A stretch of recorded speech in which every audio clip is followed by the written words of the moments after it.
What's going on, gang? The simple truth like Babe Ruth here, keeping it 99 and rounding up. Don't forget to hit that like and sub if you like what you're about to hear.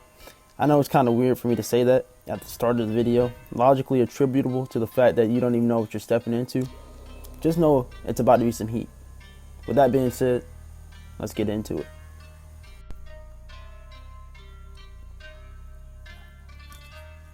Today we're going to be talking about everyone's favorite Foxy pirate. No, not that one.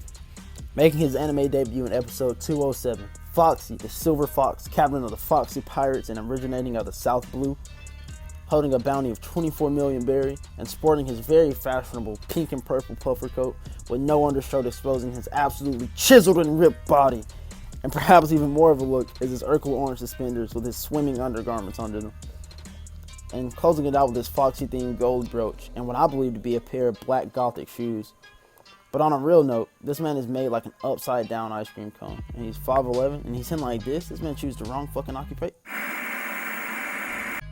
Foxy, much like the animal name's sake suggests, is a master trickster with a very silly fictional ability. Initially trying to trick Nami in a few Straw Hats with the fake finish line sign in the Davy Bat games, where all of those who aren't familiar, the Davy Bat games are a series of events that pirates honestly or dishonestly compete against one another for crew members or favor. After many failed attempts at tricking her, Foxy unleashed one of his most formidable moves, the Slow Beam, a technique derived from the Slow fruit, a paramecia type, also known as the Nora no Mi. This in turn slows him down so much that the voluminous lead made by the Straw Hats had not just been shrunken, but rather completely atomized. Speaking of atoms, the Slow Beam is stated to outright slow down the very photons of any given thing that it touches, within reason. Which, for those that might not fully grasp what this means, due to this, the beam will be relative to any opponent in the One Piece world that isn't using some specific form of counter to offset the beam. So while Foxy wouldn't beat an admiral if he were to catch them off guard, he still faked them with this beam and, I don't know, laugh. It's not like he could follow up with something serious that would actually hurt them. Luffy, being physically superior to Foxy, was still pushed to the brink by him.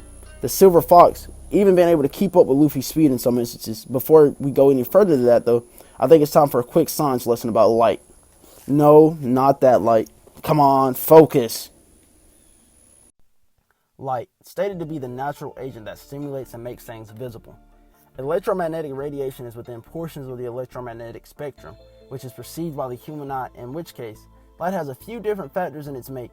Those properties being intensity, frequency, or wavelength spectrum, direction, and last but not least, polarization. However, not much of this actually matters in this case, as we only care for one thing, the fundamental constant that all EMRs have, which would be their speeds. Those speeds being, for any of those who had not guessed it already, the speed of light, or 299,782,458 meters a second, or roughly 168,000 miles in a second. In EMRs, light is absorbed at a single point when moving in waves. The absorbed energy is what's referred to as photons, and which makes up the quanta of light, or physical amount needed for light to exist essentially. To wrap this up, a light wave being transferred as a photon is instantly collapsed into a single point. This is what's known as wave function collapse, meaning photons are what make up light. But like I said, I'm not a surgeon, so don't sue me.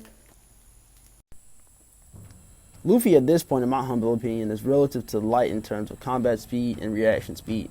He blitzed a full power Inaru, who attacks with speed bare minimum as fast as real lightning, but likely having an even higher combat speed than that due to his observation ability, or foresight, which intrinsically means that Inaru saw Luffy coming before Luffy even knew he was coming and couldn't react to him in time. All while Luffy was still hooked to this massive gold ball, calced in at roughly 600,000 pounds, or 300 tons. This would at least slow Luffy's punch down by over 1,000 times, where we could say on a low ball, Luffy is just a mutant and doesn't see a super significant fall in speed, even though he has an insane amount of weight attached to him. It would be silly to think, however, that Luffy's full punch speed was, in that punch. As we logically know, if you were to throw on, say, just 16-ounce boxing gloves, you notice a big drop in your punch speeds. Foxy put the moves on Luffy with, freer reign. This same Luffy having a Afro amp, essentially a mental amp. And what that is in One Piece is a mainstay constant where we see characters who have different resolves or, increase the willpowers simply due to them believing in themselves, or others for that matter. More evidence to suggest the speed of these beams will come from Luffy being able to travel from the deck of the ship to the crow's nest within a second of explosives going off in point-blank proximity of him. Even Foxy himself got blown up by these explosions, which is at least 94 meters traveled for Luffy within a second, or 300 meters an hour, or about 134 meters with, the forces of gravity and wind slowing it down. But this is nowhere near Luffy's best speed feat. It was just sick to see, and I thought it was worth mentioning. But not only this, we see Luffy, turning to the lines on some Dragon Ball Z character shit, dodging these beams, and still, moving at relative speeds to them. But then we also see these beams being reflected off of normal mirrors, and Luffy is instinctively above this.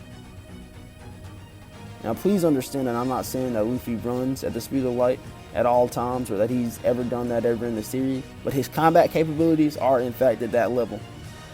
And I think you should think of it as maybe a boxer dodging a bullet rather than a runner trying to outrun one. If you disagree with me with Luffy and his matchup with Light, feel free to let me know in the comments section. But with the speed thing being finished, let's move on to the power section. I bet a lot of you are curious on just how much power Foxy's punches pack, being able to send Luffy flying and constantly being able to hurt Luffy with them, albeit only as much as, say, the cannonballs Luffy are tagged with during their melee. Though, I won't be getting into many explosive calcs here because I don't feel like it's necessary. We could easily say Foxy is physically similar to a Sea King, which would put Foxy around building level physically. We can break down Luffy pistol scaling another time. But this claim stems from the fact that the same punch that one-shot the Sea King at the start of One Piece, Foxy was tanking those same hits. This would make him at least 4 times tougher than the Sea King that fought Luffy at the start of the show. Not saying that he's 4 times stronger, but 4 times more durable. And his gorilla fighter being powered by him purely shows some form of relativity, like say a hammer and a nail. You need a force to move the nail, even if the hammer increases your joules. The driving of the nail is dependent on the force applied to it, and how the user wields the hammer. Or at least that's how I perceive the Gorilla Puncher 13 as a man-powered tool. Foxy isn't your typical hit-and-run fighter. Though he does do quite a bit of both in this fight. There is a method to his madness, however. He sets several different traps of varying damage capacities moments after one another in a chain of sorts, which is actually silently very relentless in nature, having explosive face masks, cannonballs, and arrows in clusters to swarm and limit a person's movement options. And a more notable attack was done with the Foxy fighter, which is stated to attack at the speed of a cannonball.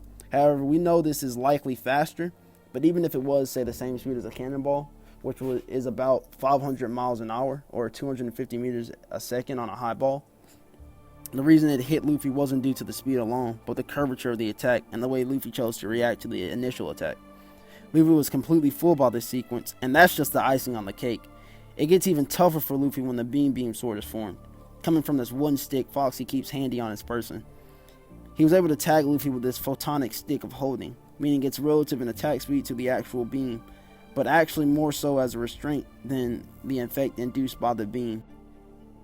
While Foxy's Devil Fruit ability can be somewhat countered by mirrors or poor use from the user, Foxy can be verbally insulted and put down literally from said words.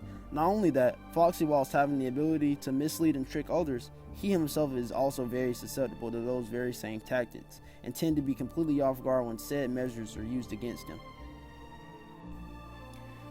A prime example is when Luffy used one of Foxy's own cannons on Foxy himself, nearly resulting in him getting laid out on a bed of spikes. He was so upset about this act that he even called Luffy crazy for shooting it on his ship, coming off as hypocritical as A, it wasn't an explosive cannonball, dealing minimal ship damage, and B, Foxy at this point used far more cannons on his own ship.